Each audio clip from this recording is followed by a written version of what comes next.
This is perfect. Well, that's perfect for a podcast. Yeah. Yeah. I before I started doing podcasts, I didn't like talking. Really? Yeah. Oh. I was actually really nervous Okay. to do podcasts. So like 3 minutes in, I was just talking about it on another podcast. Like 3 minutes in, I would ask all the important questions, and then I'd be like, "Oh boy, what now?" And I'm like, "I want to do this for an hour. How am I going to make it last?" So if you go back and listen to like my previous ones, like the beginning, they're terrible. Okay. Absolutely terrible. So, anyways, we are rolling. Good. We're live. So, how are you guys doing today? Doing good. Good. Now, I heard about your family story when Louisa interviewed you. Tell me a little bit about that. Yes, so I'm from Ukraine, and my parents are also from Ukraine. The war started just recently on 24th of February. The war started in my country.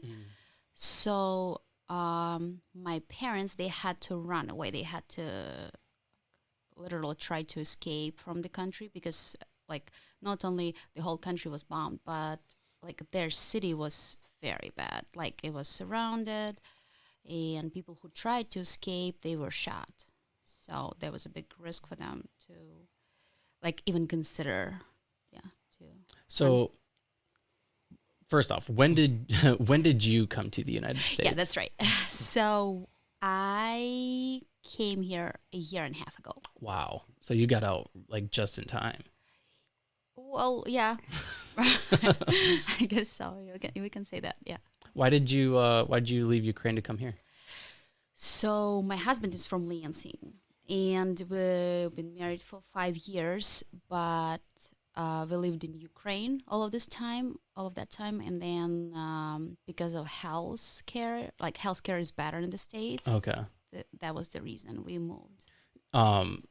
Now, is it just easier to get healthcare? Do they not have like a universal healthcare there? Like, maybe Andy can explain it better. Yeah, and if I can just back up. So I went to Ukraine, I guess now at this point it's maybe 6.5 years ago, for work. And while I was there, I ended up meeting Margarita, and we dated, and we ended up getting married. And the plan was kind of always to move to America. So we applied for a visa for her, and then she became pregnant. And that's where kind of the healthcare comes in. They definitely have healthcare in Ukraine. It's different, but it's there. The healthcare is much better in America. So our big push was to get to America in time for Margarita to give birth here. So we ended up arriving in America. Was it December 7th of 2020? Yes. It was when Right in the middle of pandemic. whoa. Yeah. So that's when we kind of, I moved back to America, and that's when Margarita first got to America. That's crazy. Was it something that was difficult to achieve because of the pandemic? Were you guys worried that you possibly might not be able to get a visa to come here? Yes. I mean, we knew that we will get it at some point. Just because I got pregnant, we really didn't want to go. So hospitals in Ukraine are a little different than here. And How so? we have free healthcare, Oh, okay. which you guys don't. And that's a good thing. That we don't? Yes, because everything free is bad, just bad quality. Yeah. So it's so bad where it's very corrupted. It's free, but it's not really free. You kind of pay cash to the doctor, which leads to some doctors, they just want to do unnecessary procedures just to make money. It's it's not good. So it opens up room for people to be corrupt because it is Yes, free. exactly. Wow, that is insane. I think that's important that you said that because, I mean, that's the big push here in the States. Everybody wants free health care, Yeah, health they care just for all, don't which, know. like to a certain extent, everybody should have health care, right? It Yeah. just seems like something that you shouldn't have to, like if you're, like I was just in the emergency room last night. Yeah, because my finger's swollen and it like went up to my elbow and it was terrible. The whole experience was terrible, but I have insurance and I couldn't imagine like if I didn't have insurance, like what that would be like. Like, would I be able to get the antibiotics that I needed? You know? Yeah, we don't know. But, it just makes things a little bit more complicated. Yeah, it does. So Ukraine's system is quite different than the American system, but there are some good things in it, in the sense that everyone within Ukraine does have a basic level of free healthcare. So in the situation you described last night, you would be able to go to the hospital and you would be treated and you would be taken care of to a certain level. Now, let's say you need a specialty surgery. Like, they can give you medicine, you can continue to ice it, you can put in a brace, but that's really not going to fix it. Now you need a surgery to reset a bone, fix a tendon. I have no idea what it is. I'm just making stuff up. Right. At that point, that's where the healthcare in Ukraine, you really start having trouble.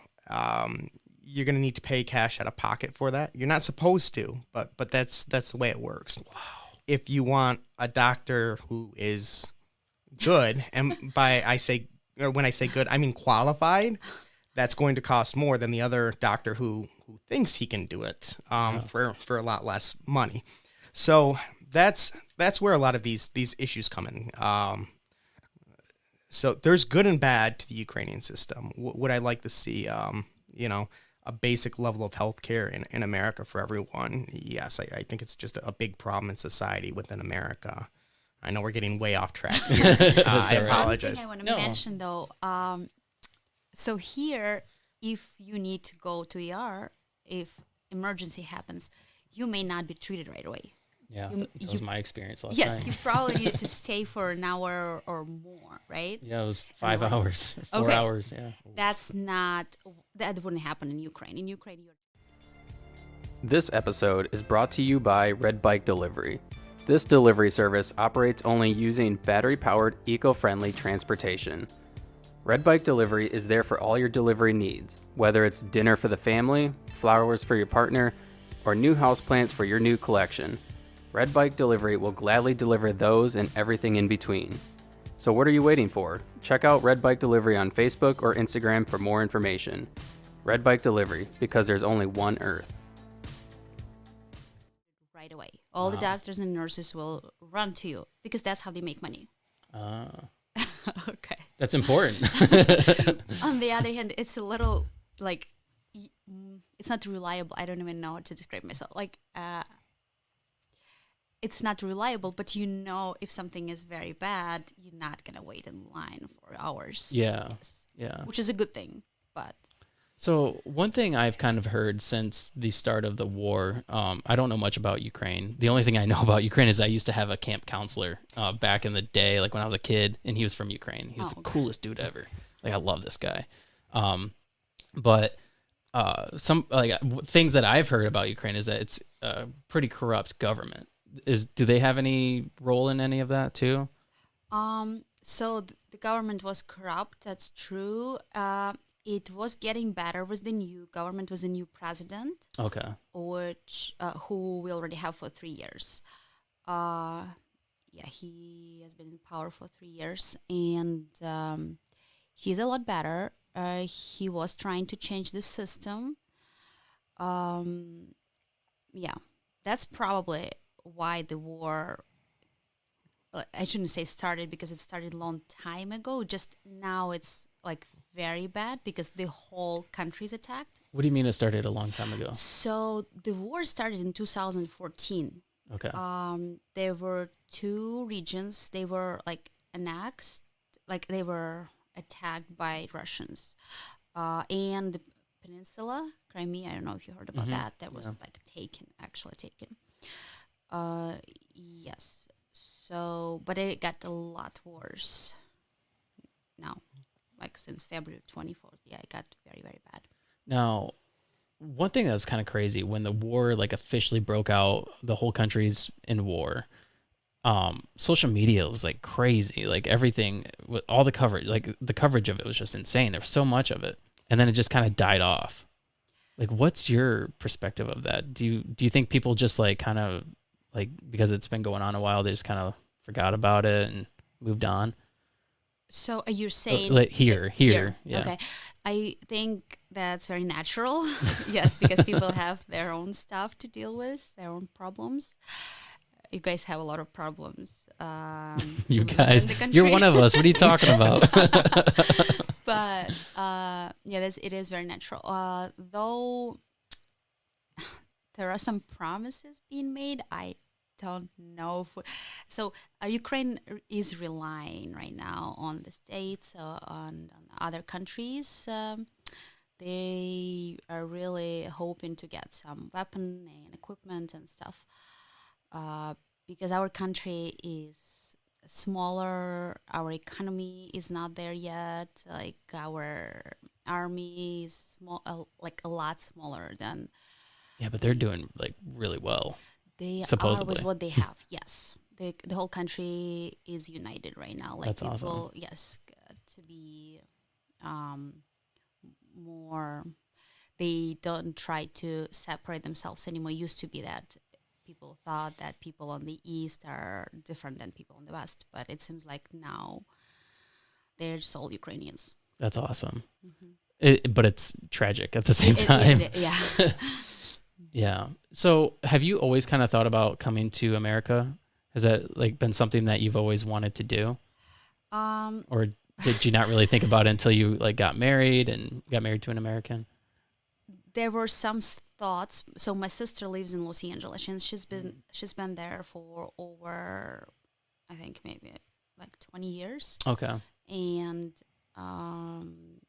it's not that I never thought and I never thought about this. I did think about this sometimes, but I had a good job. I have 2 master's degrees. So in what? In journalism and in economics. Oh. Yeah. So, and that probably wouldn't be that valuable here in America. Why not? I really can't be a journalist here. I can be at a certain point. I just can't be. I can't work on a national channel, I guess, here. Like, it's a lot easier for me to find a good job in Ukraine was what I have than here, just because I did not study in here. Why couldn't you though? Why couldn't I? Yeah, why can't you work at a major news place? Well, it's not only that English is not my first language, is the first thing, but that's not the only reason. Luisa's doing it. Yeah, she doesn't work on national. No, but she works for a pretty big news organization here in Lansing. Yeah, well, she's good. Yeah. That was the whole reason why she came on the podcast, because she's like, I just want to talk about like being a German and what it's like coming to America to try to do this career. It's not easy. It is not. Yeah, she's doing good. So, well, I guess, so what I was told and what I was taught in my university is that each country, or at least not necessarily the country, but maybe each part of the world, like we do things differently, and there are a lot of difference I can see between your journalists here and on national channels and how we are, like the way you look, the way you act. How the so? Way you, A lot of cultural differences, I think, is what she's trying to say. yeah, Right. like sometimes. But what are those TV differences? Yeah, like your TV anchors, sometimes they look like a Barbie doll, like yeah, which is not acceptable. Really? Yes. So they want you to look real over there, like a real taken person. care of, yeah, like taken care of. Obviously, you do have makeup and the nice clothes. It's just different style. How do I explain that? Yeah, I know over in Ukraine, they try not to draw too much attention to the reporter. Yes. The focus is supposed to be on the story. Oh. So the way the news anchor is dressed, the way they present themselves, even getting excited during the story, like they wouldn't get excited during the story, and they would try to not dress down, but nothing flashy, Casual. Kind of like your grandma's business attire or something, business casual sort of, Okay. or grandpa's business, Yeah. dress uniform. it's about the story. It's about focusing on the story, and they want all the attention on the story. Where, in America we do present the story, but the person reporting the story sometimes gets a lot of focus here. So that would be a big cultural difference, I think. That's interesting. And it seems like we are more concentrated on the facts. No one cares. No one wants, and we're not supposed to express our opinion about what happened. Where? Yeah, that's right. You can drag it back. Okay. Yeah, if you want to sit back in the chair, you can literally. Oh, okay. Yeah, it moves. That's good. Do you want to move it some more? I think it should be moved a little more. Let's see. Okay, There you go. That's good. Thank you. Yes, the other thing is we don't show too much on the we may record it, we may film it, but we're not gonna show certain things like that child or that body, that person. Oh. You may show the image of it, like you may find something. If it's a dead child, you may put like on the ground some toy of the child, which people will understand from that. They don't need to see this dead child. That's Right. way too. It can be traumatizing for that's just not. And other things I see here, people are pretty open about. But anyways, there are certain things. Yeah. One thing that I think is interesting that a lot of other countries, when they are reporting the news, like let's say like a school shooting happened or something like that, they don't talk about the person that committed the crime. Yeah. Because they don't want to glamorize it. They don't want to give that person the attention. Whereas like here in the States, we talk all about that person and kind of like it's kind of what they like that person who's committing that crime. They're probably looking to get some sort of fame out of it, even though it's not like a positive. Yep. Yeah. Is Ukraine like that too, where they don't talk about? I don't think they do talk about that. Yes, but sometimes it can lead. It's not always a good thing. Sometimes they don't do that because a lot of, like, since the country is so corrupted, a lot of politicians or influential people Get away with things. Yes, that's why they didn't talk about this too. Like, just recently, what happened? Something happened. It was actually a Russian politician, but in our land, because of the war, now it's all messed up.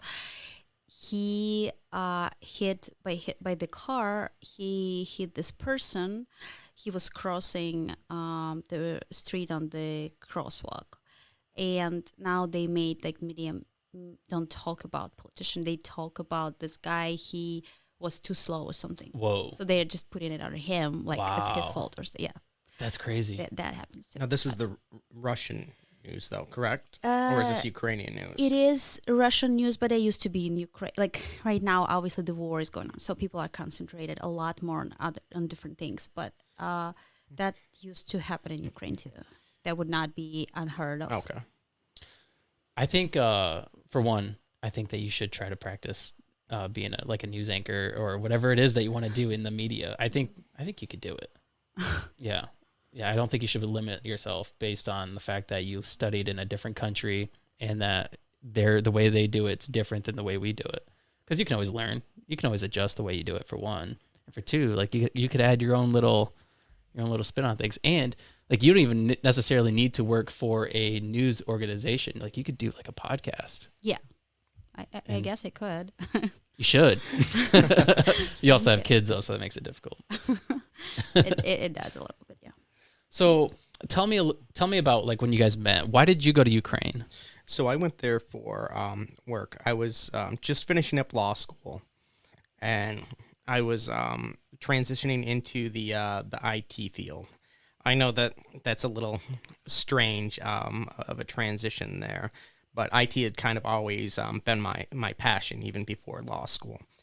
So I went to Ukraine, and I was outsourcing work from America to Ukraine. Oh. So there's a lot of companies here who need developers, and there has been and still is a mass shortage of skilled developers. Really? Yes. And because of the type of work, it can literally be done anywhere in the world because, you're on a computer just coding things. So Ukraine was kind of up and coming at that time with developers and kind of breaking into the IT world in regards to that. So I went over there, looking for some developers and managing some projects, and that's when I met Margarita, and I ended up staying over there for her more than work, to be honest. So How long did you stay over there?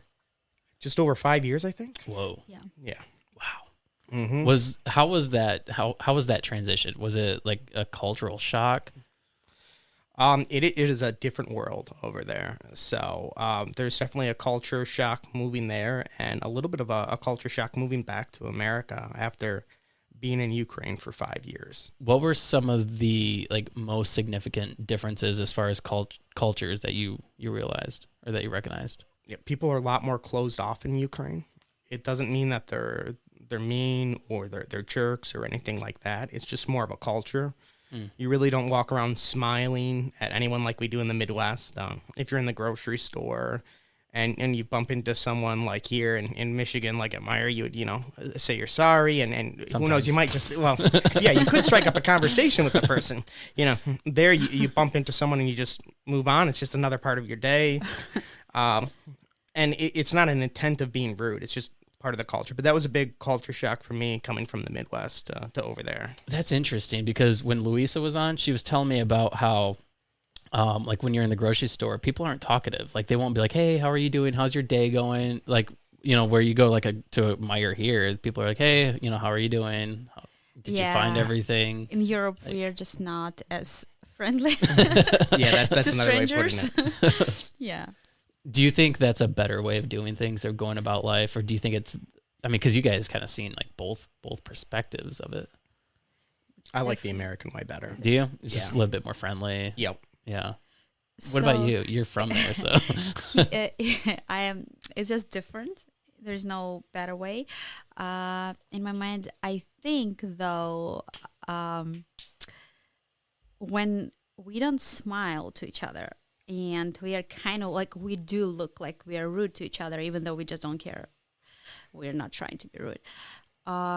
It's a little easier than you constantly have to smile to strangers you'll never see again in your life. I don't know, but it's not bad here. Yeah. I think it's just different, and there are cons and pros. Mm-hmm. So one other difference, I guess, like if you go to the restaurant in Ukraine, and like let's say I'm ordering drinks for the three of us, so I might say just like give me 3 waters, but in America we would say may I please have 3 waters, Oh, right. yeah. but saying give me 3 waters sounds like a demand and you're talking down. It's not at all there. It's just like you want 3 waters. That's the most efficient way to ask for 3 waters. And there's almost a question of like, why are you asking for waters? You're the customer, Right. You want water. You tell them you want water. It's not rude, but to us, it seems like, oh my goodness, that's just so awful. Treat them differently. But it's, that's really interesting. I like that. I like that better. You like better to be straightforward? Yeah, straightforward. Okay. Like, get to the point. I don't like it when people dance around things. yeah, they're very much getting to the point. It makes me a little uncomfortable sometimes, but I've gotten used to it. Especially when they're the one telling you to get them something. yeah, I guess so, yeah. How does that work in your relationship? Are you like that? Do you tell them like, get me 3 waters? She's gotten better. She's still very thirsty. She still does stuff like that, give me that pen. I'm like, what? She's like, oh, will you please hand me the pen? And it's just, I'm taking me a second to process, like, why is she demanding the pen? Like, what's going on? It's just her asking for the pen, though. That's hilarious. That's funny. That's funny. Adds a whole nother dynamic to the relationship. Yes, it does. So since you've been in America, what has your experience been like? Have you enjoyed it? Do you like it? You miss home? Obviously, you probably don't want to go back right now. So right before this war progressed, like, because if I say started, that probably wouldn't be the right way of explaining myself. When the war got a lot worse, it was in February. That's my dad. See if Joanna's okay. I'm sorry for No, you're good. Yeah. Our daughter's not feeling the best. Yeah. So what I'll do is we'll just stop it. Okay. It's still recording, but I'll stop it and I'll edit this part Okay. out. So. Sorry about that. No, you're good. Anyways, we're back. Yeah. So, we're talking about Ukraine and Yes. and what it's like living here. And Yeah. So since the war got very bad in February of this year, Andy and I, we actually, so before that, right before that, we went to Ukraine for a month and we stayed there for a month just to visit. And It's in January. yeah, in January is when we got there. After we came back, we really wanted to move back. And here's why. So I'm from a big city, and that's all I know. And Lansing is very small for me. I really don't have anything to do here. I don't understand how to live here. And that's the big struggle. Because we've traveled quite a bit, and we went to Los Angeles, New York, Chicago, Miami, and these cities are all very nice. I really like them. I don't miss Ukraine when I'm there. You're on vacation and you're not living a normal life during those times. no, you're not. Well, I guess. Especially in but- Miami. That place is wild. Yeah, but yes, like the city is so small. That's why I struggle here. I think the key for Lansing is getting involved with the community because that's one thing. Definitely. That's one thing. Like for me, when I moved to Lansing, I'm not from Lansing. I'm from a small town. But then I met my wife. We got married and moved to Lansing, bought the house and all that. But like for the longest time, I'm like, man, there's nothing to do here. Like Lansing is so boring. But as I started doing the podcast, I started talking to a lot of like local business owners and like artists and people who run all these different like nonprofits and organizations. And it seems to me that the key is to get involved in the community and find something that you're interested in, like art or whatever it is, and just kind of like gravitate to that community a little bit. Probably. Also, I see these people, not that I never want to insult anyone, but they're just so different because they were grown up in the villages. Like, is it funny? It's offensive, but What's offensive about that? it's offensive. Okay, so I know what she means. so people are just different. People from cities, like from big cities like myself, we are just different. And it's real hard to find the middle ground, like the common ground.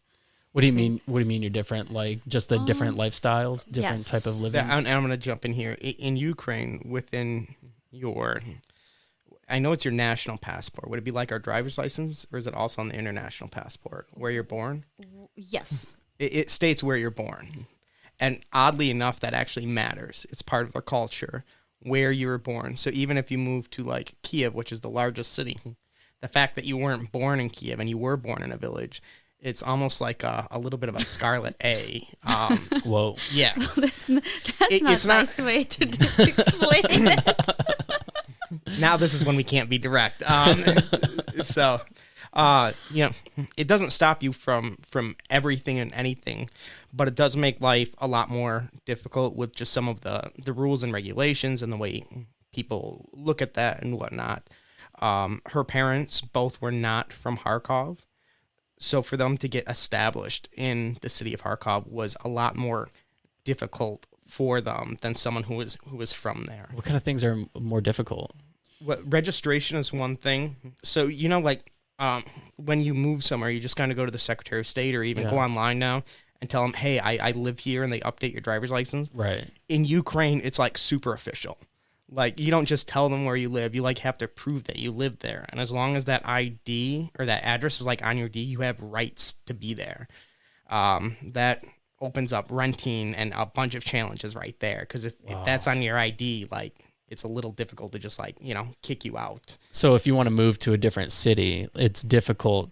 Like somebody who's wanting to rent an apartment, it would be easier and they live in that city already. It'd be easier for them to get the place as opposed to somebody who's just moving there. Yes. Yeah, because if you're going to rent, they don't want to register you on that apartment. Right. Because then you have rights to it. Yes, they will not register you. No. And then some of the services, and I don't even know if it has to do with the jobs or whatnot, but where you're registered has a lot to do with like what healthcare Yes. you get. Does it matter like with what jobs you can sort of get? Like School maybe they'll is- say like you yeah, need to go it's- work back where you're registered and not Whoa. here. Am I right about that or no? Some I'm of the not more sure- government I'm not jobs. sure about job, oh well, maybe government jobs, but definitely it affects your whole life. Like unfortunately, yeah, it affects you, and also people are not.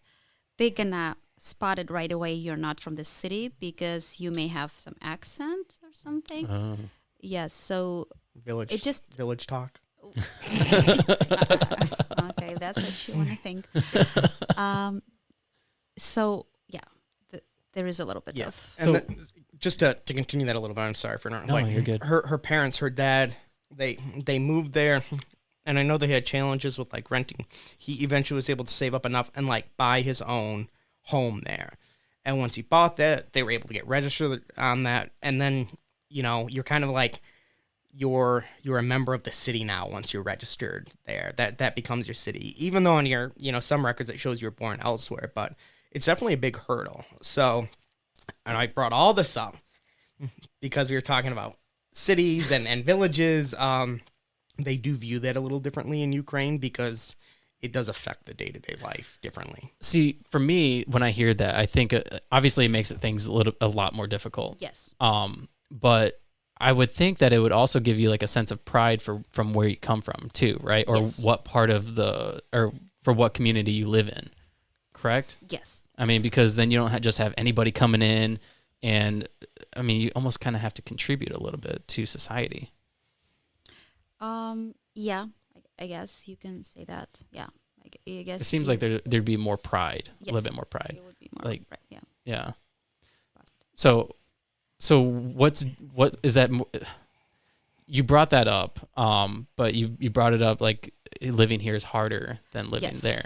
Just because people from the city, like they're different than people from small cities or small towns. Right. It's the same in Ukraine. They're very different. They're not like us. Right. Not like us. I don't want to sound arrogant. And this difference, I never felt any different because I never lived anywhere else. Right, right. And once I moved here, I was like, okay, people are really here. They are very, very relaxed, first of all. So if you had to move anywhere here in the United States, where would you move to? I would move to Los Angeles because it's very nice weather. My sister lives there. Ah, yeah, it's nice all year. Yeah, it's just, the weather is. Yeah. I don't know about the traffic and maybe some of the people, but the traffic wasn't bad, and you can also do surfing there, which is amazing. You like surfing? Yes. Have you tried it? Yes. You seem so excited. It was very good. But That's cool. That is really cool. Now, do you still do IT work here in the States? Yes, I do. Yeah, and you do it for the same company? No, so I was out on my own when I was in Ukraine, just kind of working for myself. And I did continue that when we moved back to America. But I actually recently did take a job, so I no longer work for myself and work for a company. Still in the IT field though. Okay, and you enjoy that? Yeah, it's been busy. It's definitely been a busy transition, but it's been good so far. Now, I want to talk about your Tourette's a little bit. Okay. She had mentioned. Yeah, that, she loves mentioning that. First off, you're not the only person I've talked to with Tourette's. Really? I've never talked to anyone with Tourette's before. Well, I don't know if he had Tourette's, but I was interviewing him and he was kind of twitching. Mm-hmm. Okay. But it was like something that he had gotten when he was in the service. He was in the military, and so technically that probably wouldn't be. But I'm not like trying to, keep him from some special. No, I don't think it was Tourette's, but it was something that where he like twitched. Yeah, tick. It has to be diagnosed when you're a child, usually quite young, actually. Okay. So is it something that you've had to deal with your whole life? Yeah, I mean, I don't remember life without it. I think I was diagnosed when I was like 6 years old. I think maybe it started showing when I was 4. So yeah, I don't remember life without it. This is just kind of how life is. So has it progressed any since you've gotten older, or? It's actually gotten worse. So when I was growing up, I was always told by the doctors that, once I get out of puberty, it should start to get better. And it's actually done the opposite. It started getting worse. Whoa. So that's been a little bit of a challenge, but, I still live a normal life. I don't let it keep me from anything. So. Yeah, no. I mean, you seem perfectly normal. Thank you, except for the constant movement. So That's got to be just aggravating, I would think, right? um, Kind of a nuisance. I don't know. I mean, it does cause some troubles here and there. One of the ticks is in my neck. So my neck does get sore towards the end of the day. And, I have to like lay down and just rest. It's the only way to really rest my neck. But other than that, again, I don't know life without it. So when people are like, oh, that must be difficult. It's like, well, I don't know, So to me, it seems very normal. Is there anything that helps with it? Like anything that helps mitigate it? Like maybe stress. Stress. It's almost all comes down to stress. Good and bad stress will make it worse. Because of like you're tensed a little bit. Yeah, and a lot of other factors that frankly I probably don't understand. But life has been stressful lately. We have a 13-month-old who I love dearly. But having a baby adds stress. We have another baby on the way, so that adds a little bit of stress right now. But I know that's going to increase. My in-laws are there now, and they have been super, super helpful. I'm happy they're there. I would like them to stay with us forever, but that's like another level of stress in my life. Oddly enough, taking the job has reduced the stress. Versus working for myself. That was more stressful. Oh, I could imagine. Yeah. Now, have you tried like doing any like any certain kind of stretches or anything like that? Does that help mitigate the Tourette's or even the stress to where you don't have the Tourette's as active? I don't know how to word that. Yeah, no, I think I understand what you're saying. Some exercise, I've tried different exercises. I use a massage gun. Okay. In the evening on my neck, that really helps. There's no one activity though that's going to, magically fix it.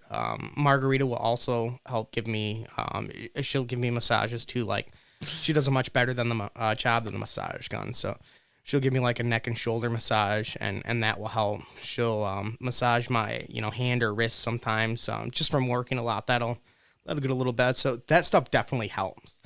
But there's no one thing like, if I go work out for 20 minutes and I'm focusing on strength training, and stretching, it gets better. There's unfortunately nothing like that. Wow. And they don't really know what causes it, right? Correct. That's insane. And you said it's in your neck, and the twitch is in your neck, and where else?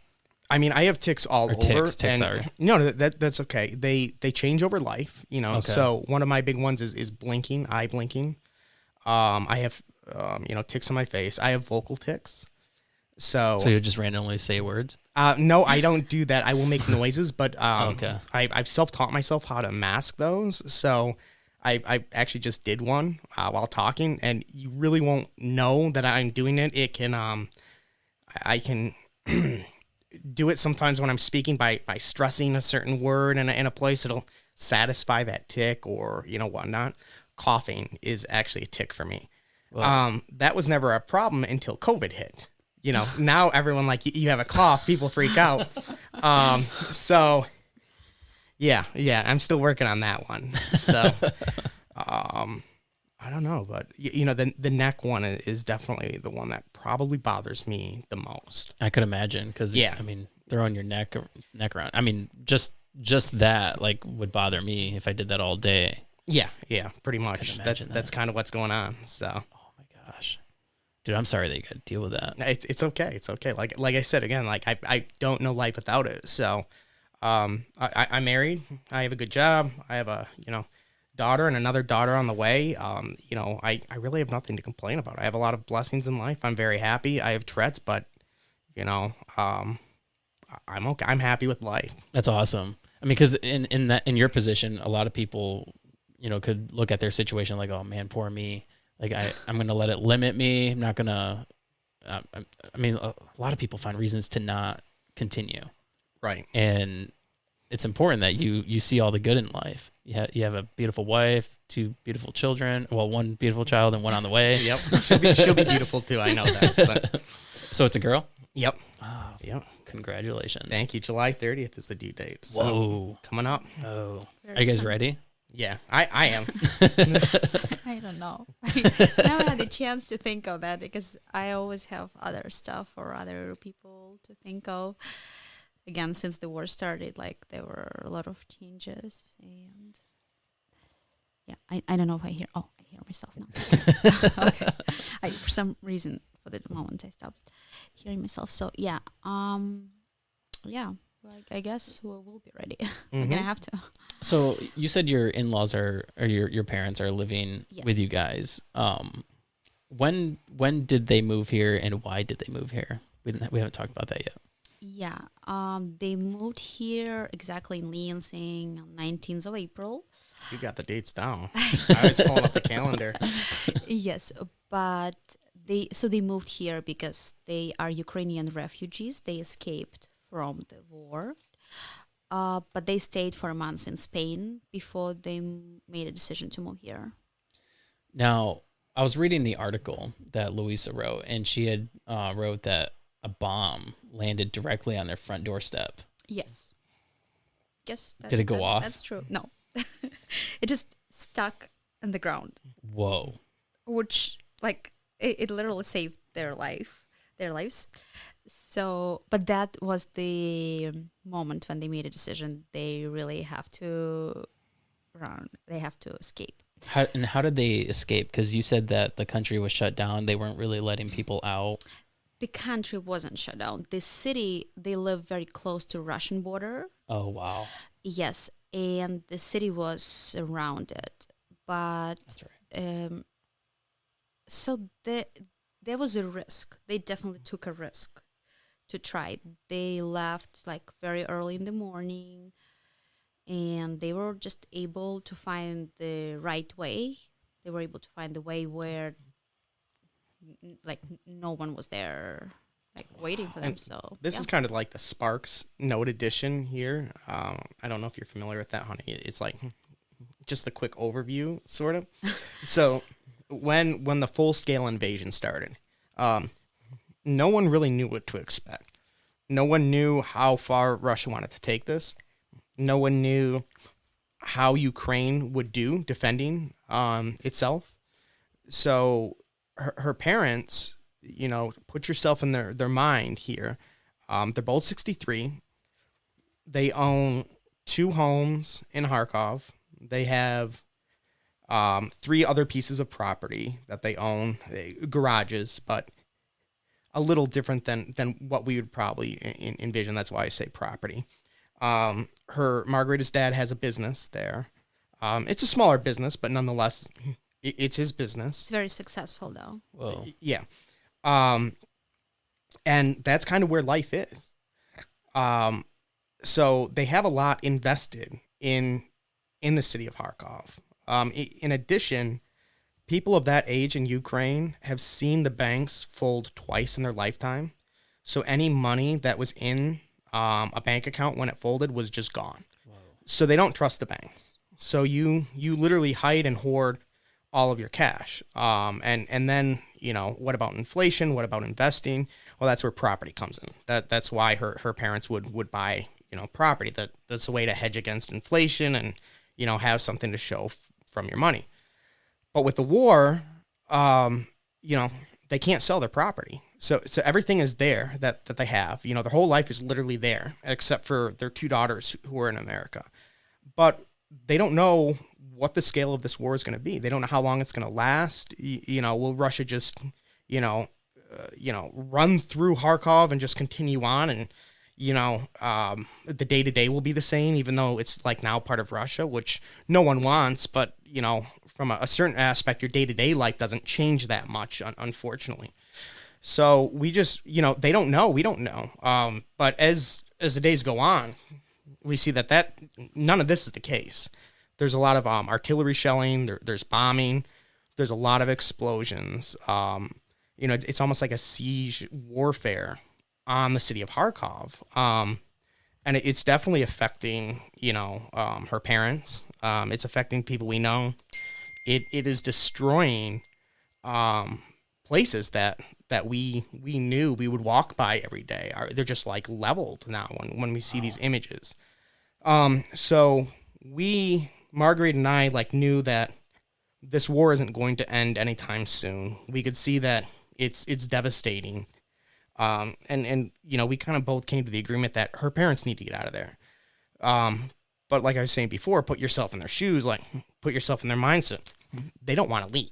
Yeah. And I don't fully blame them, you know. All we can do is like talk to them, like, we'll help you. This is how you can leave. So they're really hesitant on leaving. And that's when let me see here. Was it the bomb dropped?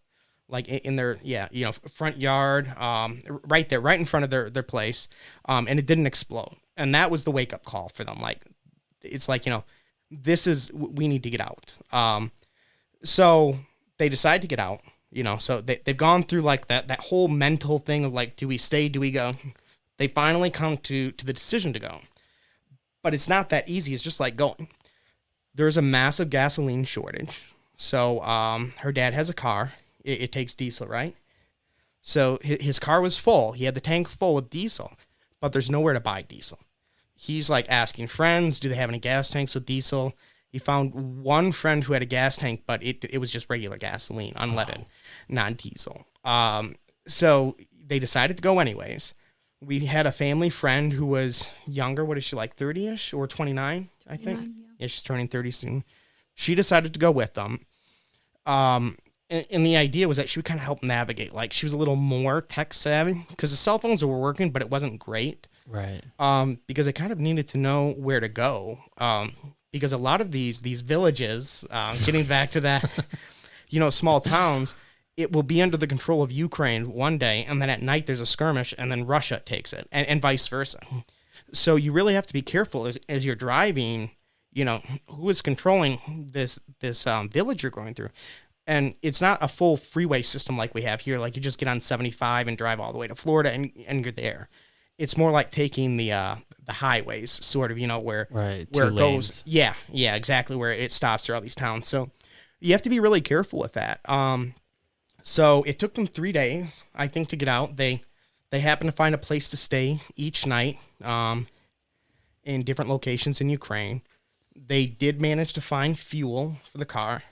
And yeah, after 3 days, they got to the Polish border and they were able to cross. Wow. So that was kind of like, that was the big step is convincing them that it's best to leave and then having them safely get out. But the journey didn't end there.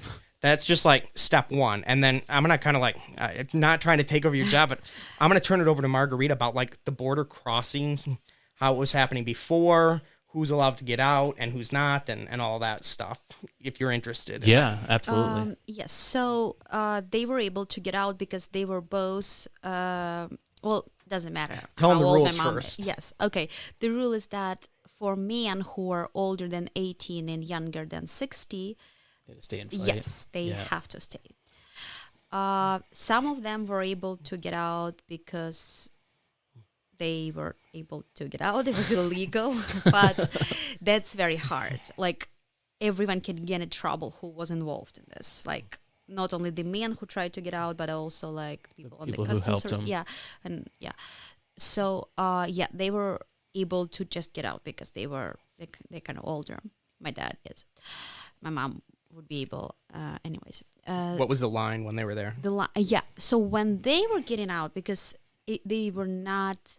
They didn't try to leave in the first few days. I think the line wasn't that long. I think a few hours is what it took for them, like 6 hours maybe. Some people stayed there like for 6 days. Whoa. The first people, the people who tried to leave right after the war started. So they were able to get out, then they had to find the hotel is where they stayed. So, they managed to cross the cat. border. And they brought their family cat. He's 16 years old. Yes. He survived a war in Ukraine, and he's traveled all the way across the world and now lives in America. Wow. Yeah, the cat, if he had 9 lives, I don't know how many he's used, but he is alive still. This cat, honestly, like, so I was little, I guess. I was maybe like, 14 when we got him, 13, I don't remember. Yes, when he was a little kitten. So, like, we couldn't leave him. Like he's such a Right. He's part of the family. family, Yeah. yes. And plus it's a war. Like how can you leave the cat like that? Yeah. And yes, and every step, like it was so hard. Every time they tried to go somewhere, it was always so hard. Nobody wanted the cat. They would be like, okay, we'll take you, but we don't want the cat. Wow. Yeah. So I'll just jump in because this is what she's, again, you keep giving the summary versions on Yes. Poland. They get across the border of Poland. And we have some friends that are staying in, what's the name of the city in Poland? Kielce. Okay. I don't know. Anyways, so they drive to the city.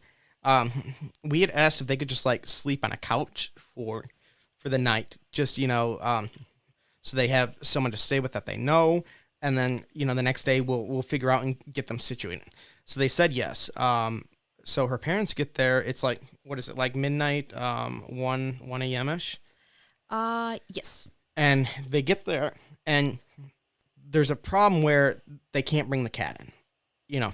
I don't know all of the details, but pretty much my in-laws could stay there, but the cat couldn't. But that really isn't going to work. I think it was cold out. They couldn't just like leave the cat in the car all night. Right. It was super cold. Yeah. So Margarita's mom was just going to stay in the car that night and telling her dad, like, you go get some sleep. And I'm like, oh my goodness, this isn't going to work. This is ridiculous. Not upset, just like what, these options that are being proposed are very ridiculous. Mind you, though, they had been very stressed from the war. They've gone through this long, stressful journey. I get that. So I started calling up places, hotels there in the city, trying to find a place that would had availability, would allow the cat, and would let me pay over the phone from America. Wow. That was actually the challenge. The cat and availability really wasn't a big deal. But whenever you get a hotel, you can book it online, but then when you get there, you got to give them your ID and your card, right? Yeah. And we never think twice about it. Right. But I'm sitting here in America trying to pay for it without presenting the card. So we did find it was actually a quite nice hotel. And I decided to put them up for 2 nights. They had, we made sure like they had breakfast. There was a nice breakfast. I don't know, was there a spa there or something? Maybe. And it sounds a little weird, but they were coming from this war zone. Like, I don't know the last time they'd had a hot shower, for example. Wow. And I told Margarita, like, they need to feel human again. They need to, like, do something to get rid of the stress, to, kind of get back in their normal state of mind, get back to normal. So they did seem much better when they were ready to check out because, when they were there, it was just difficult. It was difficult getting them to go to the hotel. They were almost fighting us like they didn't want to go to the hotel. Like, no good reason. It was just, I don't know. Can you explain any more with it? I don't want to say insane, but... Was it like a dignity thing? Like they didn't want to go to the hotel because, first of all, they don't speak Polish. That would be complicated.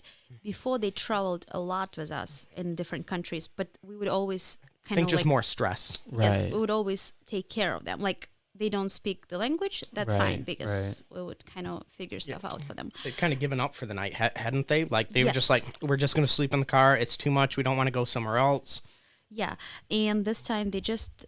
And the other thing, they don't want us to spend money. Like, they don't like when we spend money on them. And they don't want to spend their own money because they're afraid... They might need it. Yes. Yeah. When the last time we're going to get paid. Like... They could actually afford a hotel. That wasn't even. They could, of course, they can afford a lot more than they just won't hotel. spend the money on it. Yes, so. they just won't spend the money because they're afraid. They'll try to sleep in the car, and I'm like, you can't do that. So.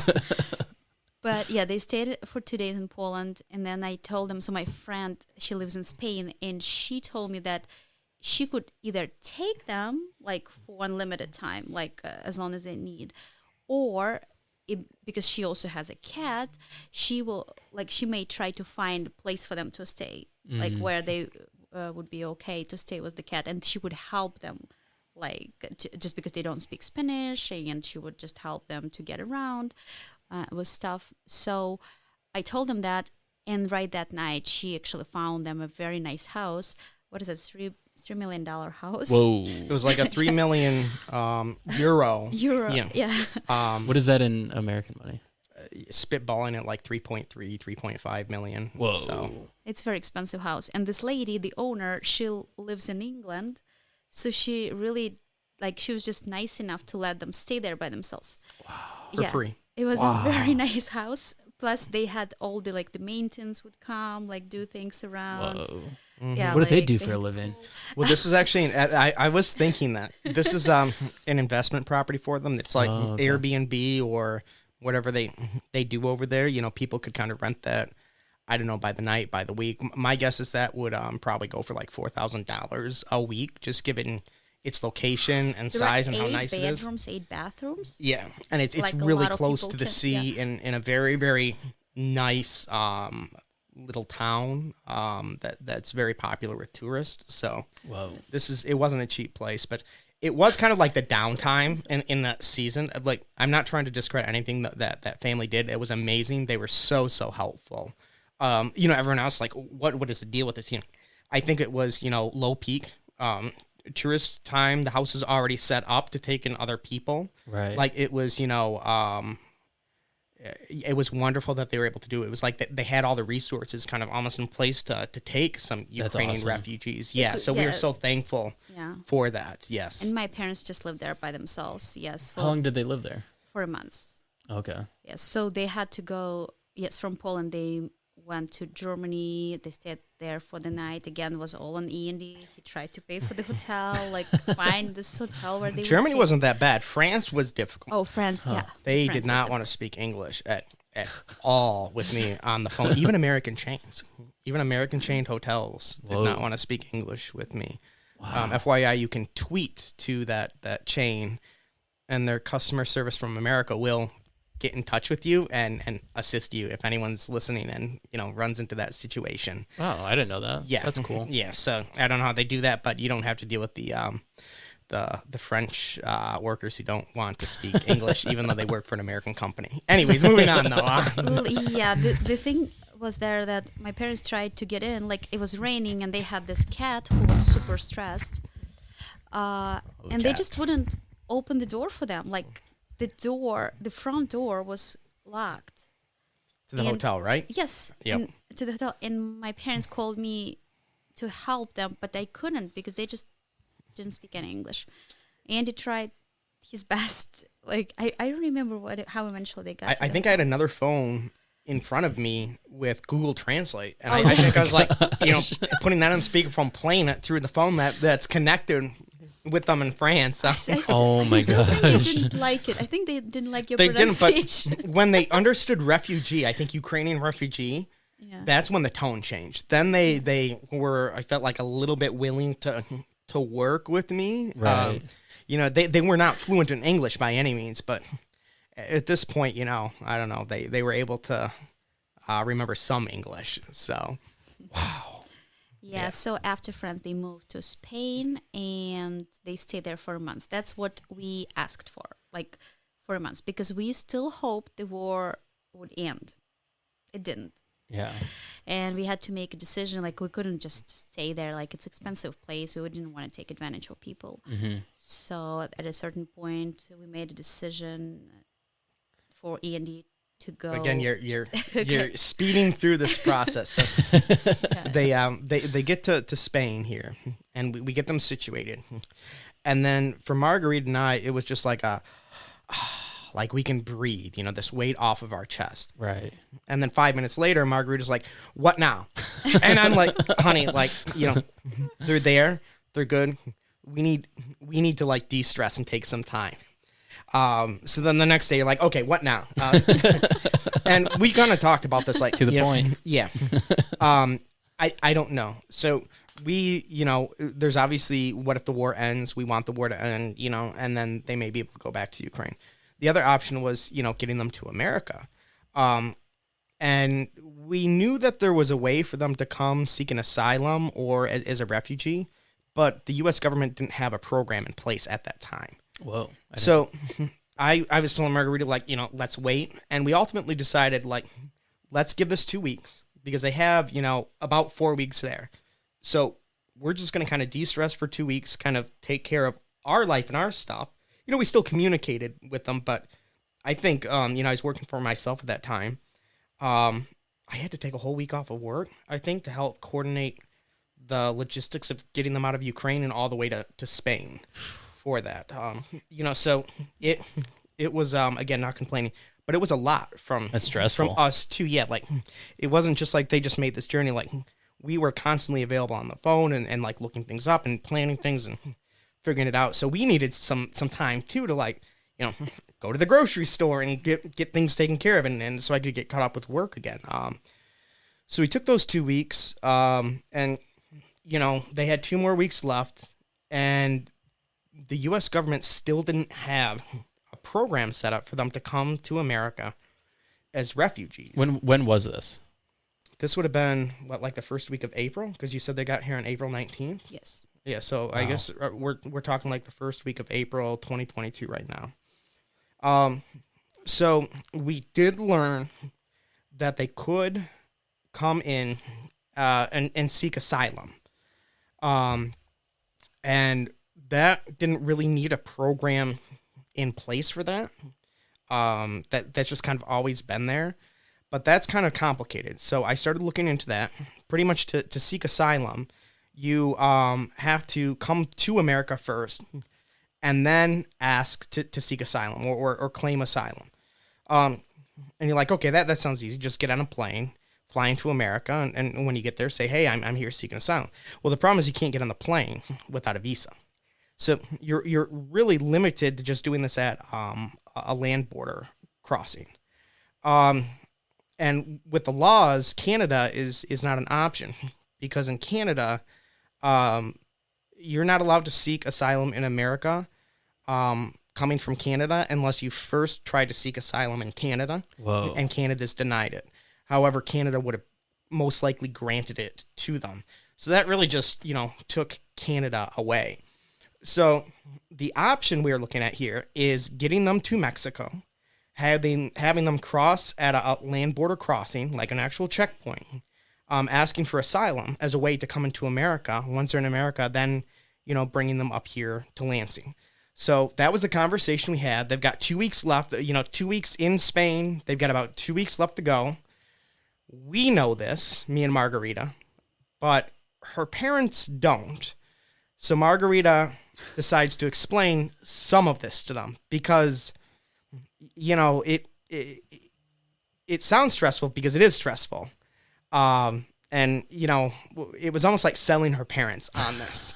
So I'll let you kind of take back over here. So we're 2 weeks into Spain now. So, once we made a decision that we'll probably try to move them over here, I tried just to move them over here. I thought they would just be able to get on the plane and come, but they just got so anxious because they were so traumatized. And by the plane, you mean just like flying to Mexico by themselves, Yes. right? Yes, I thought they just will be able to fly to Mexico. But they were like, no. Even though I didn't even tell them that Mexico is very dangerous. Because then They had that been would to be a big Mexico no. about a year before. But where did they go, honey? To Cancun. So that was their vision of Mexico was Cancun. Oh, Yes, man. and even there, they didn't feel safe. Oh, my gosh. So, I was like, I guess we don't have any other options, so I just have to tell them this. And they said, we would only consider going to America if Andy comes and picks us up. But again, that wasn't what they said right away. Yeah, well, right For away. for 1 week, they're like, no, this sounds too Yes. difficult. It's too complicated. Yes. It's not going to work out. Yeah. They were just like, no, shooting it down left and right. Yes, because they were even thinking that maybe they will be going back to Ukraine, but They'll be deported back or whatever. No. Is that what they were afraid of? thinking, Oh, no. They were thinking that maybe it's best for them to go back from Spain home, like Oh, go right. back to home, move back to Ukraine. just because they were so anxious. Also, like there's no stability. They did not they were just not sure what to do, and they didn't want to spend a lot of. So like they have this money, but they don't want to start spending it everywhere for everything because they literally don't know when the next time like they will be able to make money. So eventually we were able. I think I stopped talking to them at some point because I was Like, Well, it wasn't like you're just like, I'm not going to talk to him. It was Yeah. becoming very stressful. Yeah. Because they needed to move out of this place. Like, they were coming up on a clock. They didn't know what they were going to do. And, they're talking about going back to Ukraine. We're like, that's not possible. We're like, you need to come to America. And they're like, that's not possible. So it's kind of like going nowhere. So, like, this wasn't communicated. It's like, we stopped talking about it for a few days with them. They stopped talking about it with a few days. Obviously, there's less communication because this had been a lot. Right. So it wasn't like you're just like, I'm not talking to my parents. Yeah. But yeah, so there's like this break in the communication. We have a few days left that they can stay in Spain. And then that's when we get the phone call. And then if we can take a break here. All right. So we get the call. We're back. Yeah, and they are kind of like almost begging Andy to come and pick them up. Like now they want him instead of always saying no, stop asking us for coming to America. Now they want him to come, and because they are kind of hopeless, like they have no idea what to do. Come back home, it's kind of dangerous. Stay in Spain, like it's expensive. Plus, they don't know Spanish. It's all complicated. They don't have anyone but my friend who helped them a lot.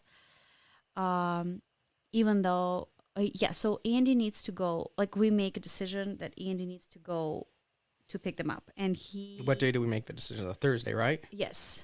I leave Friday. Yes, and he took 5 days off of work. Well, not. I think it was only 2. Okay, because of the weekends, yeah. But anyways, he was able to go there like easily, obviously. You flew to Mexico? No, I flew to Spain. Oh, you flew to Spain. So yeah, on Thursday they tell us. I had been looking up how to get them to America, and again, you'd think, okay, just find a flight from Spain to Mexico, easy enough, right? That's how I started. But the problem is the cat. So bringing the cat, we didn't know if it would survive if we put it under the plane. Like, checked it in as not luggage. I forget the term, but Yeah. I think you understand what I'm saying. Like, I don't know if it would have survived such a long journey. So we wanted to bring the cat into the cabin. And there was a wonderful flight from Spain to Mexico City. I think it was with Mexican Airlines or whatever the official name is. They would not allow the cat in the cabin because the flight was too long, is what they said. Oh. So I'm like, So I started looking around. There are a lot of flights that go to Central or South America from Spain, but they all have different rules about pets and cats. And that was really, really difficult, frankly.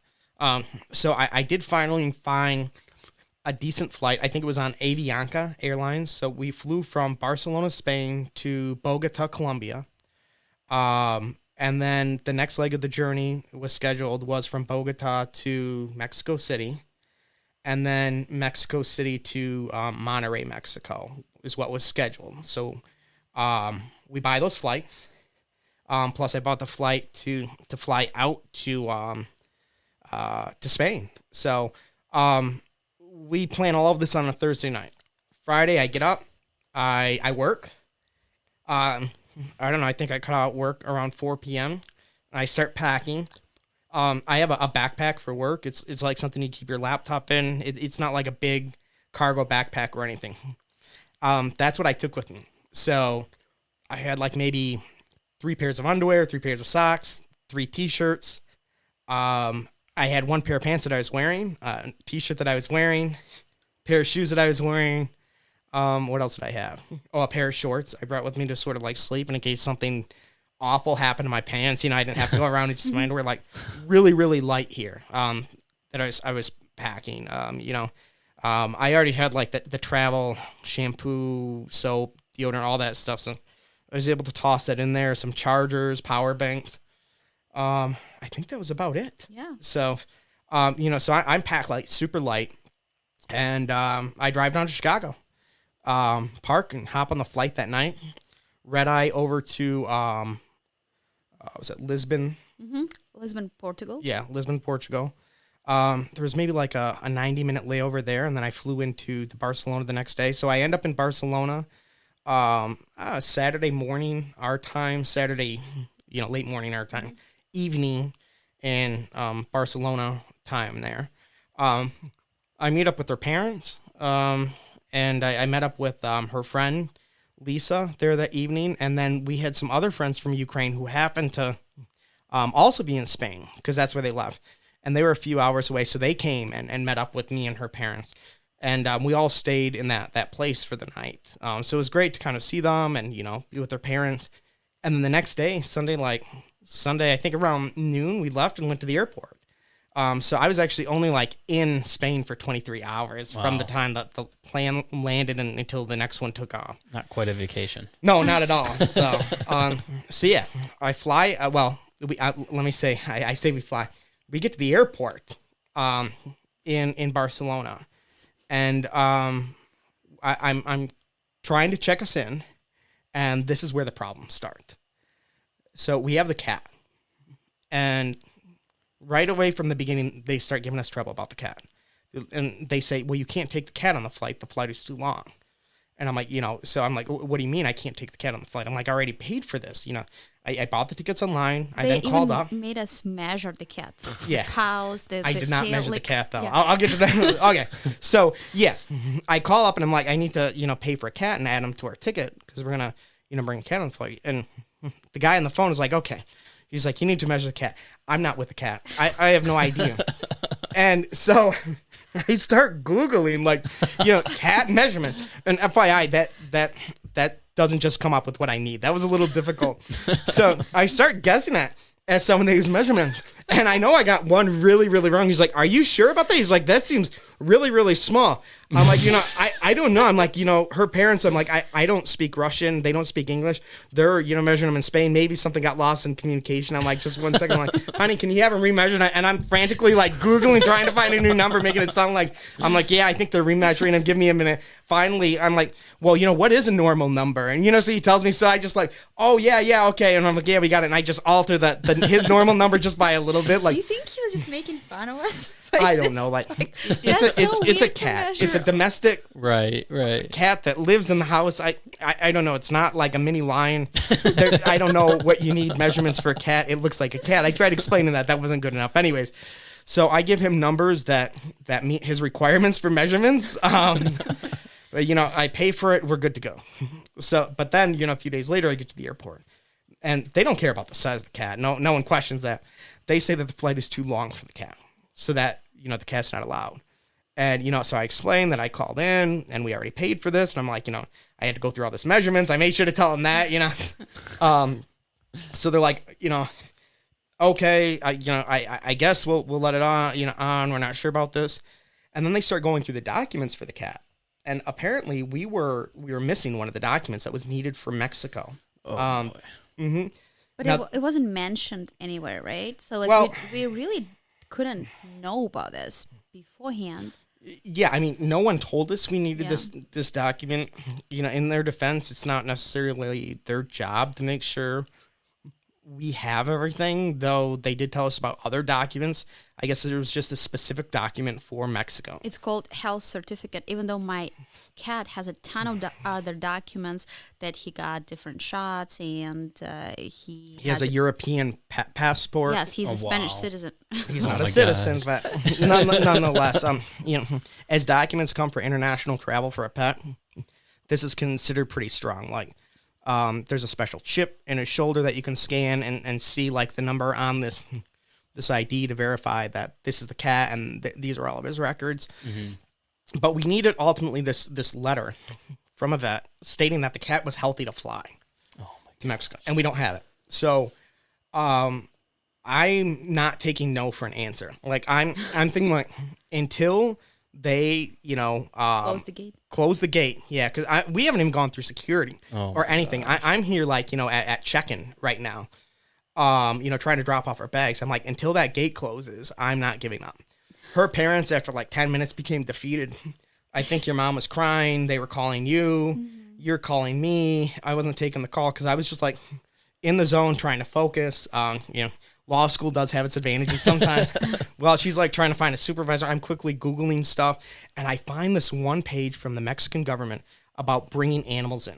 And it mentions that if you don't have this document, that you can get it upon arrival. So I go with that.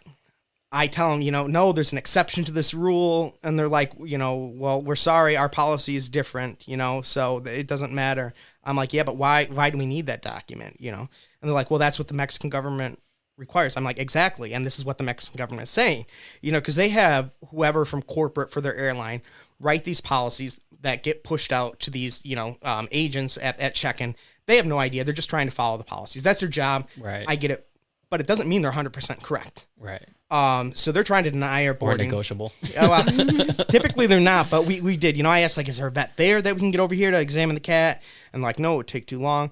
So after an hour of, continuing to work and showing them that getting supervisors down there, showing them this stuff, telling them to, asking them numerous times, almost telling them to, call up the Mexican government, see what this is, telling them that, I'm here with Ukrainian refugees. Why are you trying to stop them from getting to America? Stuff like that. They decide to let us on. Wow. I am shocked. So I was so shocked. I was I couldn't believe that he was able to negotiate that, because in the airport they usually are not like that. Right. I was surprised too. I'm not once going to lie. Once they say no, it's no. Yeah, but until that plane takes off, we still have seats, and it's not over until then. So we're booking it. We get our tickets, and I'm telling our parents, Bistra, which means hurry up, because we have to quickly clear security, clear passport control, and get onto the plane, because even though they've let us go through now, if we miss that plane, we're going back to the whole same conversation. Right. So we are the last ones getting on the plane. I don't even think there was anyone in line. We were literally the last ones, there. So they let us on, we go through, and before we were even on the plane, they had closed the door at the gate, and we're ready to go on this flight. So we get on, and I'm able to relax at that point. I think that was maybe, was it an 11-hour flight or something? Yes. It was a long one. So, but when you're on the flight, nothing can really go wrong. You're just up in the air. You're at the mercy of the pilot. But that's okay. So definitely had a breather there. The cat, his name is Siri, which is means gray, yes. Correct? He doesn't like traveling, and I don't blame him. But the plane ride was difficult. Thankfully, one of the flight attendants had 2 cats at home and loved cats. So in the middle of the night, when everyone is sleeping, she gets all the flight attendants together and comes and asks us to take the cat all the way in the back of the plane. And they let him out and let him run around. I think it's called the galley or something back there. And the flight attendants are blocking it so that the cat can't get up to where all the passengers were. So he was able to roam around. They had snacks out for him, water for him. Wow. They got a litter box out for him, just letting him stretch his legs and whatnot. They were just so wonderful. Hats off to that lady for doing that. That really, really helped with the journey. So yeah, we get to, we landed Bogota. We, get through there. That wasn't a big deal. No real problems there. We have a connecting flight to Mexico City. We get on that flight and we get into the flight and we're sitting down. We haven't even taken off. And, there is this lady sitting in the window seat. And then my in-laws are sitting in the other 2 seats. Then there's an aisle. And then I'm in the middle section. So I think that there was where I was sitting, and then there's 3 more seats to me. So there's 4. So it's 3, 4, and 3. But we're not even together or something. So they sit down, and the cat needed a bath. I will give him that. He wasn't necessarily the cleanest at that point, and it is what it is. So they sit down, and he's kind of meowing because he's not super happy, and I get it. So this lady, she starts complaining to them, telling them they need to move, and they don't speak English, so they have no idea. And, so I asked her, I'm can I help you? I'm these are my in-laws. They don't, speak English. So I'm what's going on? And she said that she doesn't like cats. She doesn't want to sit by the cat. She's they need to move. Yeah, and I just want to mention that it's economy. It's the cheapest flight you could book. It's not private jet. It's if she doesn't want to fly with a cat, she can fly private. That always makes me laugh when people are on a flight and they think they can tell people what they expect on a flight. It's How much did you? We pay the same amount for these tickets. Yeah. And the cat, we bought the ticket for the cat too. He's legal there. It's not Oh like my the gosh. cat is there just like, yeah. So anyways. Yeah, exactly. So, she wants us to move. And I'm like, I'm really sorry. I'm like, these are the seats like they've assigned us. I don't know where we can move. I'm like, but if you want to talk to the flight attendant, like maybe she can find you another seat. Like, I get it. She doesn't want to sit by the cat. That's fine. But like, we can't just up and move. We've paid for the cat. Like, Yeah. I know there's only certain seats you can be with a cat because of safety, stuff like that. You can't take an exit row, bulkhead, stuff like that. It's a lot easier to move one person than the three of us with a cat. So, so she leaves it for like 30 seconds and then she starts again. Like, you guys need to move. And I'm like, look, we're not moving. We paid for these seats. These are the seats that are assigned. So I wasn't being mean, but I was just a little more forceful. I'm like, if you don't like it, go talk to the flight attendant and see if they can move you, because I'm like, she didn't get this.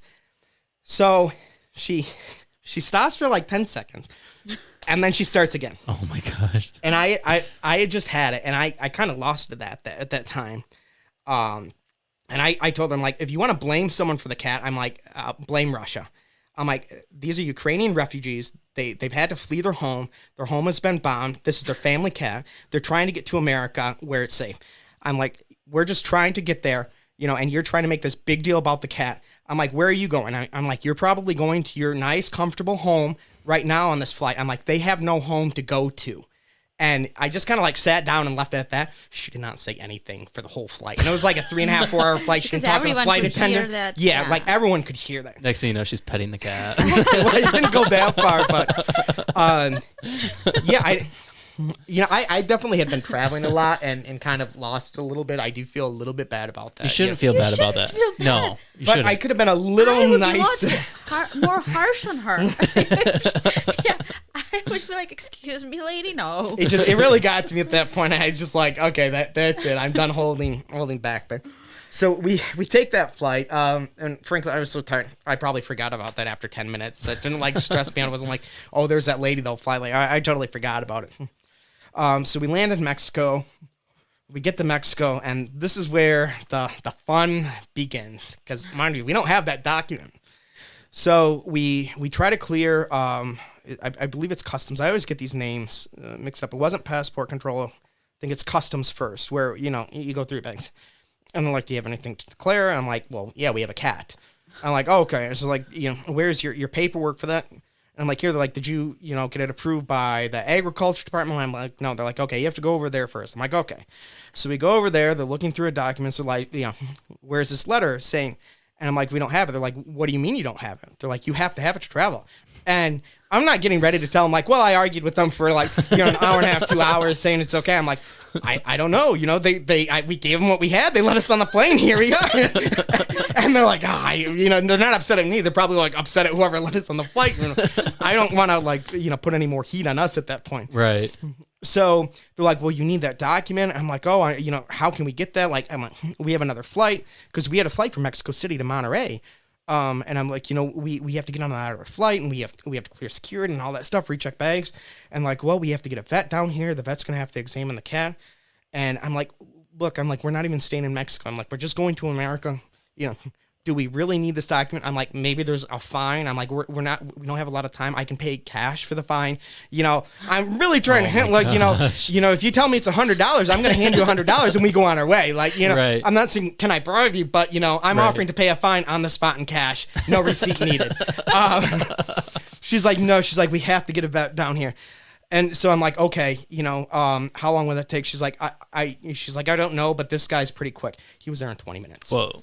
Which is ridiculous. I don't understand, like, in a good way. How can someone get to the airport? Because usually airports are a little bit... Must have lived by her or something. I have no idea. I don't know. Within 20 minutes? That's just... And Yeah. he examined the cat, gave the cat some type of dewormer, provided a letter, and only charged us $40. Whoa. And I was usually like willing to just like pay a $100. fine for $100 or even more. So I was very happy to do it that way. So we get through, we get on the next flight, and that was uneventful. But then we land in Monterey, Mexico, and this is the most dangerous leg of the journey. So Monterey, Mexico is not necessarily on the border, but it was the closest airport to, what was the city?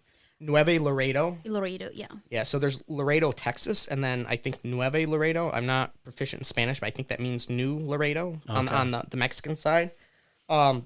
Excuse me, that's where the border crossing was. So we need to get there. This is the closest airport. The problem is that this is cartel-controlled territory.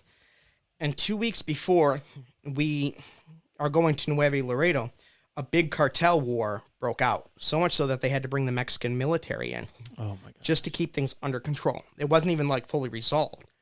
So I knew this, but I didn't want to tell her parents any of this because they're literally coming from a war zone. Tell me. Well, yeah, because you would have worried too. So I didn't want to tell you.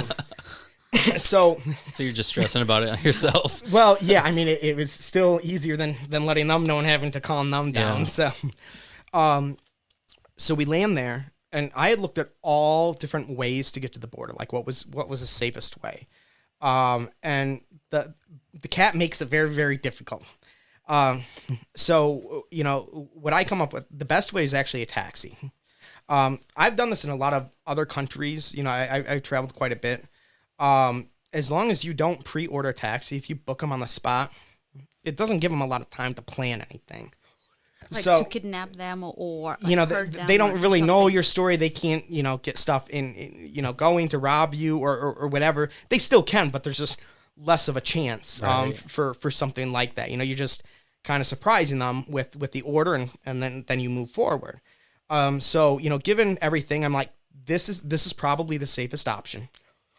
So, but it needs to be an official taxi, not just any guy out the street. Because, you know, maybe his cousin is in the cartel, you know, maybe some low guy, who knows, he calls him up and speaks Spanish that I don't understand. And he's delivering us, you know, for a ransom fee or something. I have no idea. Right. So I go to the taxi stand. I had done some research online. The taxi ride should have cost us $100 to $150. They quote us $300. Whoa. Yeah. I'm like, oh, come on. You know, I'm trying to negotiate with them. They won't budge. I hear them speaking Spanish. I hear gringo. Oof. And I'm like, you know, what are you talking about? I'm like, I'm not a gringo. I say I'm Ukrainian, and I have her parents' passport. So I just take the 3 passports out, making sure a Ukrainian one's on top, and show them 3 passports with the Ukrainian ones on top. So I'm like, we're Ukrainians. We're just trying to get to America. You know, this is the one time I don't want to be American, I guess, at this point. They still weren't budging from that, though. They did stop calling us gringo at that point. But anyway, so, you know, I do the walk away, like, you know, I'm going to go find someone else. And I'm thinking, I'm like, you know, I really can't find someone else. I need this official taxi because anything else, the risks are, you know, much higher. So I go back and I'm like, okay, you know, $300. So I pay him. The guy comes up. He loads all our stuff. I don't even know if we told him we had a cat. Maybe we did surprise. There's a cat too. So we get in there. He speaks just a little bit of English. He knows where we're going. And right as we pull up, I tell him, like, all right, do you have enough gas? And he's like, you know, what are you talking? I'm like, you're not stopping. I'm like, you were driving all the way to the border. And I'm like, we're not stopping at all. And he seems really confused by this. And I'm like, you know, you need to take this road. And I looked up the name of the road. I'm like, you're going to take this road and you're going to just drive straight. It's sort of like a toll freeway. And as long as you stay on that, it's relatively safe. When you get off of that, it can become very dangerous. He didn't like that. He did not want that toll road at all. So the price got changed right there in the car. So I paid him, I don't know, maybe it was like an extra $50 to take that toll road. And he did that. I was so exhausted at that time. It was like, what, an hour and a half in the taxi? Yeah. I so wanted to sleep, but I would not let myself fall asleep at that point. He kept being on his phone, and he was looking at me very strange all the time. I was very uncomfortable, but I made sure he knew I was watching him. I wasn't just like sitting there looking to the right. Like, I was kind of angled towards him and almost like making him uncomfortable. Like, I'm watching, I'm not sleeping. And I did not want to be rude. Like, I do not like being rude. I just was not getting good vibes from this guy. And all it takes is for him to just like pull off and go meet some people, and they could have robbed us. Yeah. Her, you know, parents were bringing cash in. They could have held us for ransom. You know, I have no idea. I just wanted to avoid any bad things that could happen. So he did take us to the border. Eventually, we did get there.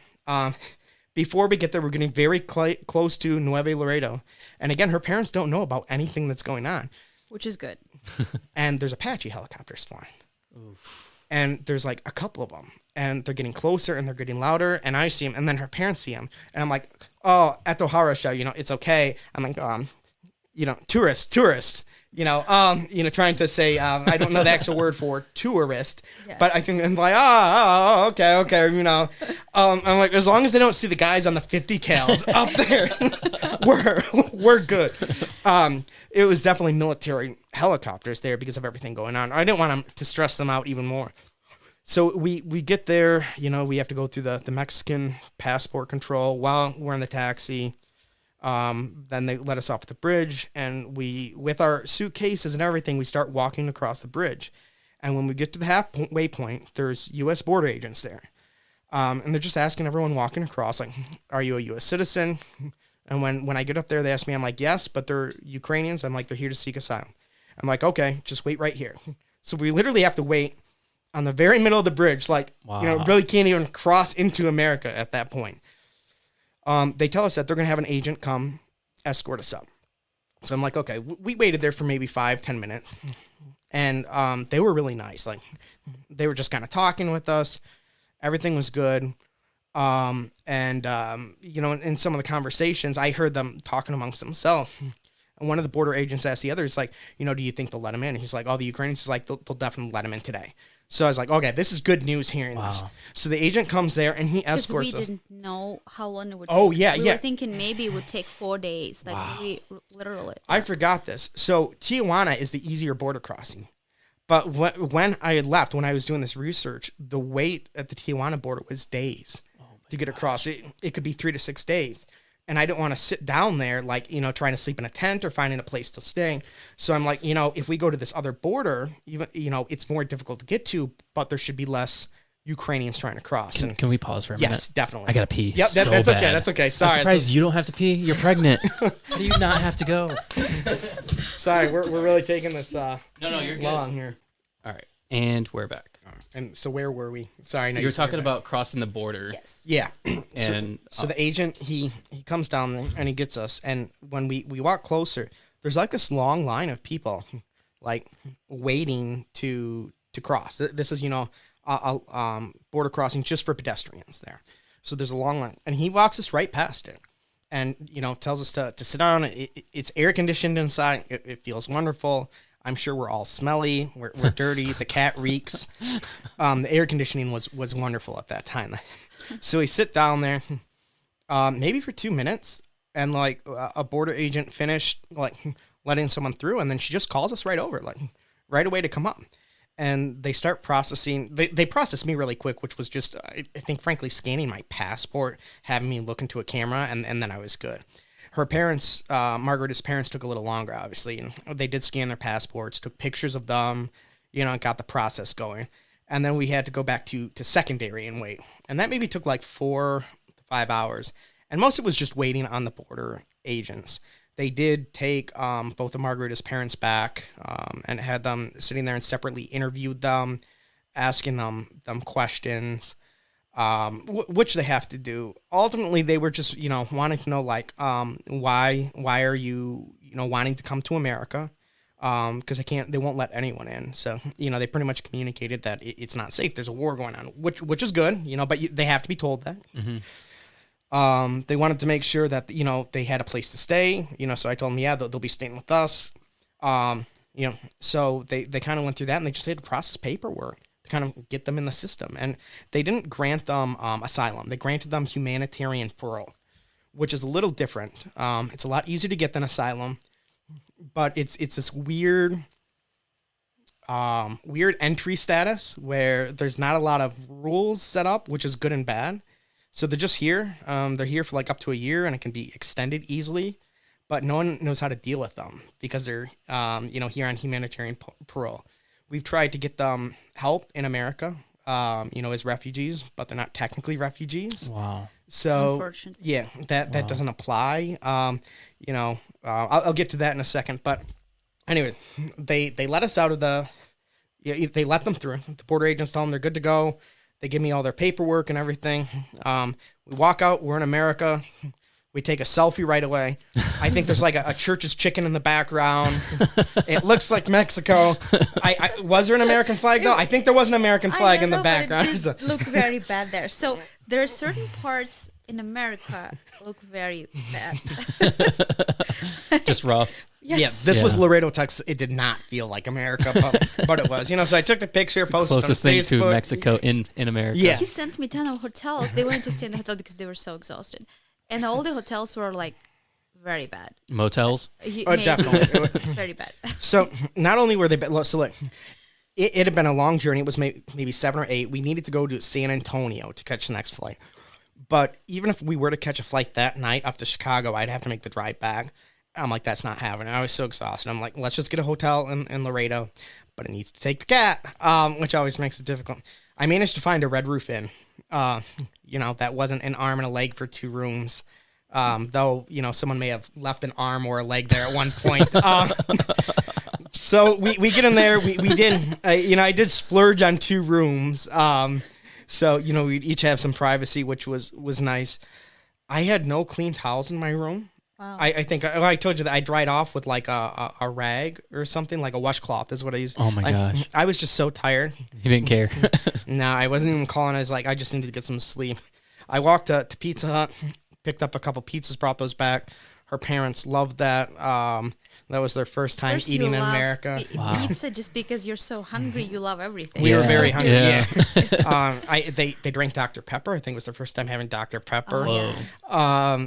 And then I brought bottles of water, which her parents, I always like, when we're traveling, I always like buy bottles of water and not these small ones. No offense, like 1.5 liters. Yeah. At least one per person. Yeah. And our parents always think I'm like crazy for this. I did the same thing, but everyone needs to stay hydrated. Yeah, you get headaches. Yeah. I do. And when they I just travel. won't, they won't drink. They won't drink water. And they yeah. So I brought, Oh, you are drinking. yeah. Yeah. They killed that water. So they each had like 1.5 liters. I think they, when I went there in the morning, it was gone. And they found some small bottles and drank those. I'm like, oh my goodness, they finally drank the water. I'm glad I brought it. Because normally they're telling me no. But they finished In that. Ukraine, we don't drink water. We like to drink Tea, juice. milk. They don't just drink plain water. Typically. Really? Sometimes, but it's not like we do. Like if you need with a peel, but not like how you guys do that Well, here. sparkling water though. Well, sometimes we drink sparkling They water. know it's yeah. healthy, right? Yeah, but it just doesn't taste good. It doesn't Water taste tastes like amazing. anything. Yeah. I love water. Good for you. Me too. So we're in Laredo. We took a taxi there from the border to the hotel. It was a Lyft. The guy was nice. I didn't tell him we had a cat. He seemed okay with it though when he took us. I got talking to him. I'm like, hey, do you want to take us to San Antonio to the airport tomorrow? And he's like, how much? I had done some research online and I offered him like $50 less than what I think Uber would have charged. And I know Lyft is a little cheaper. He was very happy with that. So he met us at the hotel that next morning, picked us up, and drove us to San Antonio. He also knew we had a cat and was okay with that. So that was like really that's a good. Big deal. Yeah. So he gets us to San Antonio, drops us off at the airport. We go and I think I had reserved airline tickets or something. Oh yeah, that's right. I needed to pay for them. That was a little difficult because they don't take cash. They don't take cash. They don't take cash. The card had hit its daily limit or something. Oh my gosh. I remember hate I had that. to go buy gift cards. I know this is sounding scammy now. By putting cash into a machine, getting like credit card gift cards to use to pay. So we did get on. It was just, not as easy as I would liked. Then we go through security in San Antonio and they pull my mother-in-law aside. They're like, your bag is tested positive for explosive material or your jacket or something. They're like, you need to come over here. We need to do a fuller search. And she doesn't speak English. So she doesn't know. And I'm like, can you tell me what's going on? It's like, they're doing the TSA thing like they're big and bad. And I'm like, well, she doesn't speak, English. So then they were happy to talk to me, at that point. And they told me, I'm like, well, it probably is explosive residue. I'm like, she just came from Ukraine. And then they started to calm down a little bit. I'm like, she was in a war zone. If you're saying there's explosive residue on her bag or jacket, it probably is. People were, Russia was dropping bombs by them. So they were really nice. They did kind of go through her stuff briefly, like some of her bags, but then they just sent us on our way after that. So, they've got to do what they got to do. I get that. Just, don't shut me out right away. Right, at least hear me like when I'm like, she can't, understand you. So, but they were good after that. We got on the flight. We made it to Chicago with no problem. Got in the car and drove home. And was it Tuesday night I was home? Yeah. Yeah, so Tuesday evening, I left Friday evening and made it back Tuesday evening. That's a journey. Yep. So, was how many countries he visited and stayed? It's very fast. Yeah. mm-hmm. That is insane. And then all the things that you went through with all the border control and all that stuff. Oh my gosh. Yeah, it was a journey. So while they're here, are they able to like work and get a job? They probably can't, can they? So. They have the ability to work and get a job. We have to apply for permission, but they would be granted permission. I actually need to get that application in because it also gets on the Social Security number. Oh, cool. They're both 63.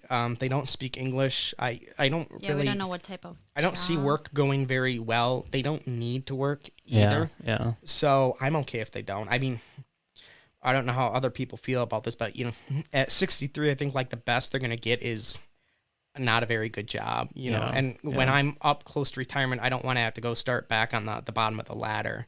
So I don't think your parents would either. They're very helpful with my daughter. Yeah, I'd rather them just stay at home and be part of the family. Built-in babysitters. Yeah, they like. That's awesome. At night they let us sleep. Joanna is still waking up at night. I don't know if your kids don't wake up, obviously. No, anymore. My son does a little bit, but he does. He goes, still? to climb in our bed. Oh, okay. She's crying. She's yelling. Yeah. And they even if they see us waking up, they send us back to sleep. Wow. They're like, no, we're gonna take care of this. Like they just really want to help. So Yeah. Because I'm pregnant, I get tired easily, and Andy is it lets me work working more. hard. So That's cool. That's really cool. They definitely found a purpose, which we're happy for. Like her dad does a majority of the babysitting, and her mom does a lot of the cooking and cleaning. Oh, very so cool. So it's such a blessing. We don't use them though. Like it's not like they're here. It's Do they such a wanna move blessing here? to have them. And the family has gotten a lot bigger, and it does come with some adjustments, but they're very, very helpful. Plus, it's nice just to have them. They're safe. I enjoy spending time with them. I was really close with them when I lived in Ukraine. We did a lot with them. Cool. So it's maybe a little more than the typical in-law, son-in-law relationship. Right. So, I missed them before the war, just not being able to see them as much. It's just so nice having them here. Plus, they've kind of plugged into the family so quickly. That's cool. It's worked out very well so far. That's really cool. Yeah. That's really cool. Now, as far as like their homes in Ukraine and the business, is it still there? Is the business still going? So her dad was a plumber, so it was a plumbing business.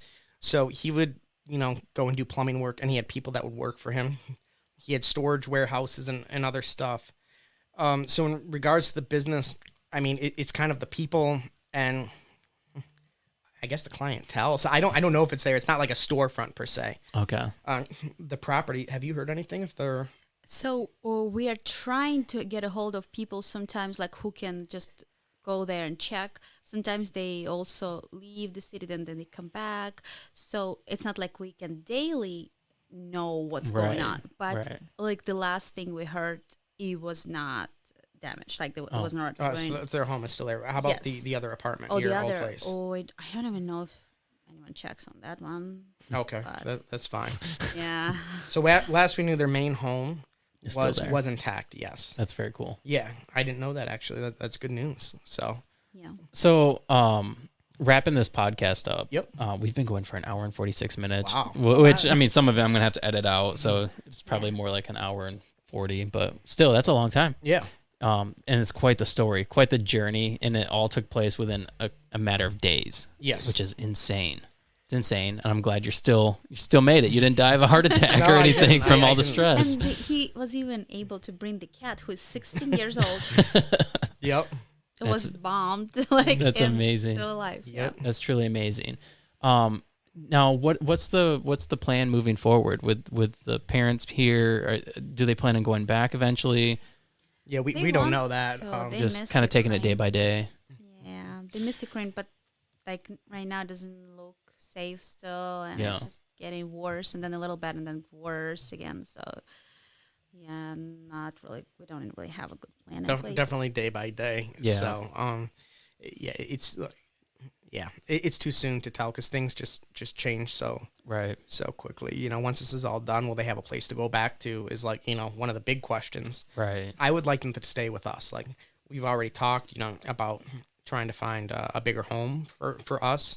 You know, trying to find something like with like an in-law suite or maybe like a walkout basement that has its own kitchen and bathroom. Sort of like they would have their own place within our home to try and accommodate them in that regard. They kind of want to go back to Ukraine for, you know, mixed reasons. It's an adjustment. They don't speak the language. I was there, you know, in Ukraine. I kind of know some of the things they're going through, but I was a lot younger in a different Right. situation.